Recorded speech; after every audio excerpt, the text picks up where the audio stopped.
Welcome to the Learning Pines YouTube. We hope this video helps.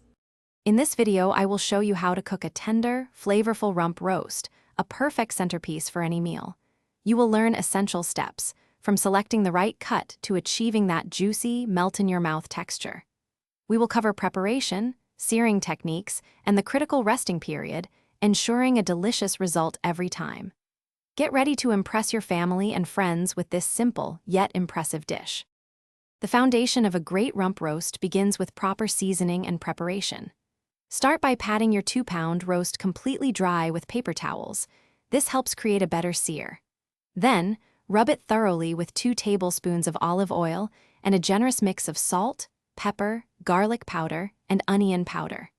Letting it rest at room temperature for about 30 minutes before cooking helps ensure even cooking throughout the cut. This simple step makes a big difference in the final taste. Searing is the secret to a rich, deeply flavored crust on your roast. Heat a large, oven-safe pan over medium-high heat with 1 tablespoon of olive oil until shimmering.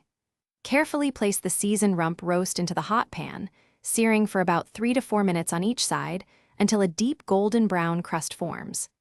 This crucial step locks in moisture and develops incredible depth of flavor. Transfer the pan directly to your preheated 325-degree Fahrenheit oven immediately after searing.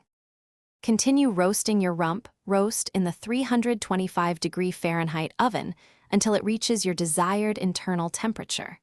For a perfect medium rare, aim for about 130 degrees Fahrenheit. Always use a reliable meat thermometer inserted into the thickest part of the meat to ensure accuracy. Remember, the roast will continue to cook for several minutes after removal, so pull it from the oven when it is 5 to 10 degrees below your target for ideal results. Thanks for watching. Consider subscribing if we helped you.